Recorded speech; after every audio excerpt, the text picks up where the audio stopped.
Buhay na naman ang community ng mga classic scooter dahil ang SYM ngayon ay may entry na din. Ano nga bang pinagkaiba? Mag-i-stand out nga ba? Silipin natin ngayong araw itong pinakabagong Tuscany 150. Tara!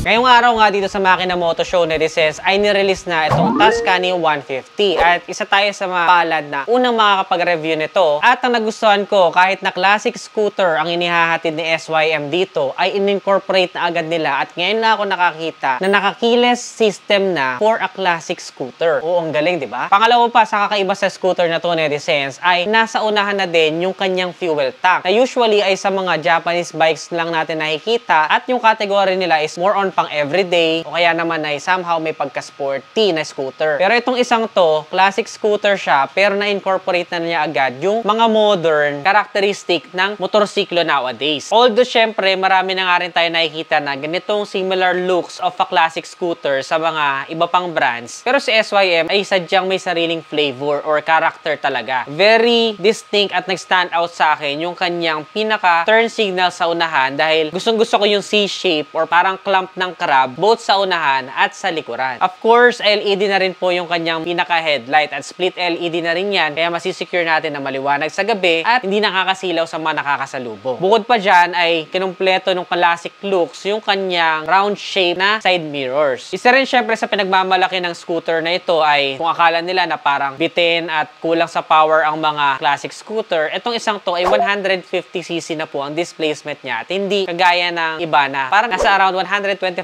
lang usually. To be exact, for the engine, we have 4-stroke, single cylinder, single overhead cam, at 2 valves pa lang po siya, which is kung may advantage man ito, yun ay mas magiging matipid siya sa gasolina. For the actual fuel consumption, ay abangan nyo na lang yung ating test drive para ma-provide ko siya based sa personal experience sa inyo, netizens. We also have 10.7:1 na compression ratio at syempre, EFI na po siya. Automatic transmission ng scooter na to, netizens, at naka-CVT ito, yun nga lamang ay air-cooled pa siya. Pero that's actually cool for a classic scooter, syempre. At dahil less than 200cc naman siya, ay compatible na ang air cooling system. At hindi ka na rin talaga mag-overheat. Kung may advantage man ng air-cooled, yun ay less maintenance in the long run. You can also expect a maximum power of 8.5 kilowatts at 8,000 RPM. At syempre, maximum torque naman na 11.4 Newton meters at 5,500 RPM. Medyo decente na yan para sa ganitong displacement at sa kategory niya na classic scooter. Syempre, medyo takbong pogi lang naman yung kadalasan na dapat habit natin if we're riding this kind of scooter. Pagdating naman sa suspension, meron tayong telescopic fork sa unahan at swing arm naman sa likuran. Makikita mo talaga yung ergonomic design ng motorsiklo na to, netizens, dahil mukhang sobrang komportable niya sakyan at pwede ding utilitarian na pang araw-araw. Dun pa lang sa kanyang exhaust ay maihahalin tulad mo na siya sa mga pang everyday na scooter. Also, something na nag-stand out sa akin sa motorsiklo na to is yung kanyang powder blue na seat cover. Napaka-elegante niya, netizens. At ngayon lang ako nakakita ng stock to stock na ganyang kulay ng upuan sa isang motor. Kung nakita nyo siya sa personal, napaka-elegante talaga. Meron din itong very spacious na leg room at may carabiner hook para kung gusto mo man maglagay ng mga pinamili mo na bit-bitin ay pwedeng-pwede din dun sa gitna. Also, dahil nga nasa unahan na yung kanyang pinaka-fuel cap, ay hindi na nag-take ng space yung kanyang fuel tank doon sa may under-seat storage. So, I think it can easily fit a full face helmet dito sa kanyang under-seat storage. But I will still confirm it if magkaroon nga tayo ng test drive. We also have a chrome grab bar sa likuran, netizens, that adds sa looks ng motorsiklo na ito. At isa rin sa favorite ko is yung kanyang bilugan na rear part. At syempre, nandun pa din yung kanyang medyo C-shape na mga turn signals. At ang nakakagulat sa kanya, netizens, meron pa rin pala siyang ilaw sa plaka. For the display naman, ay meron tayong fully digital na meter panel with LCD display that have all the information that you need. At nahahati pa sa dalawa yung kanyang pinaka-panel, netizens. Sa itaas, makikita mo yung orasan at may built-in na voltmeter na rin po pala ito. And syempre, yung total odometer. Habang yung mas malaki naman na gauge sa ibaba ay yung speedometer at fuel gauge. At meron din siyang mga indicator dun sa mga itaas. May engine check, temperature check, etc. You also have 2 buttons to worry about. Isang pang-adjust at isang pang-options. And nandun din yung maliit na Tuscany for pride of ownership. For the front looks, very plain and malinis lang yung kanyang design design, meron lang tayong Tuscany 150 dun sa may bandang upper right corner niya. At meron din tayong Tuscany emblem dun sa may bandang gitna na may parang Italy logo, green, white, and red na stripes na mas nagpa-elegante lalo sa overall looks niya. And para malaman nyo din na SYM yung brand niya, meron din tayong parang silver accent dun sa may bandang ibaba bago mag-fender. Speaking of fender, nakakatuwa din yung kanyang round shape fender na sanay na tayo for a classic scooter na kagaya nito. Para naman sa size ng mga gulong ay meron tayong 110x70 R12 sa unahan at 120x70 R12 naman sa likuran. Parehas na po siyang tubeless tires, netizens. Now, for the brakes, we have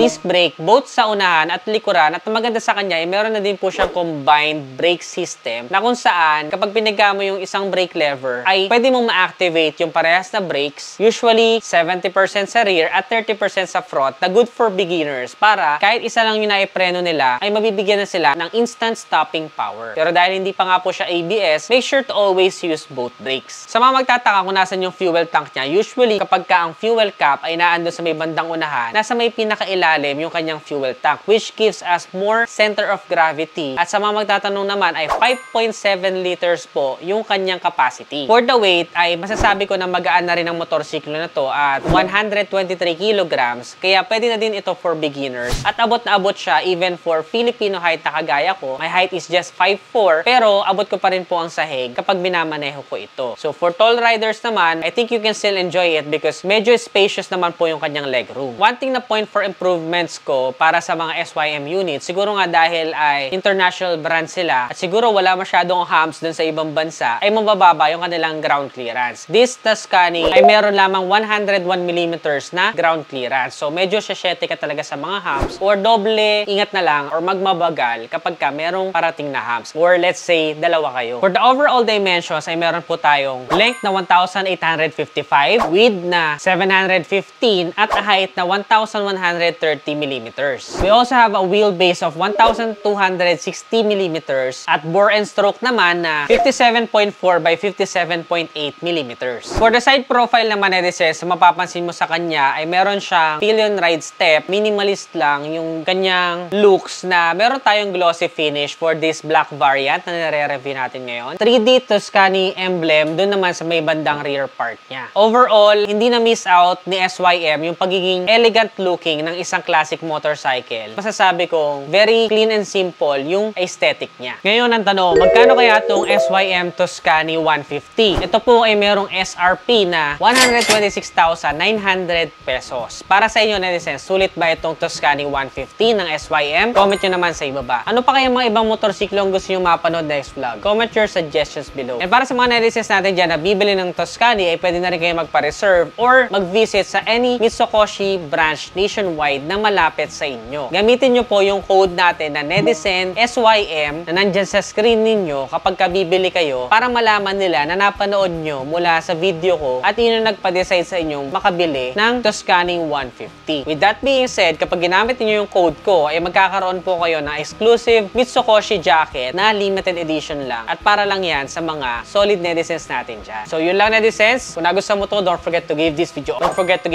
thumbs up. Subscribe. Again, this is Ned Adriano. Always keep it cool and ride safe always.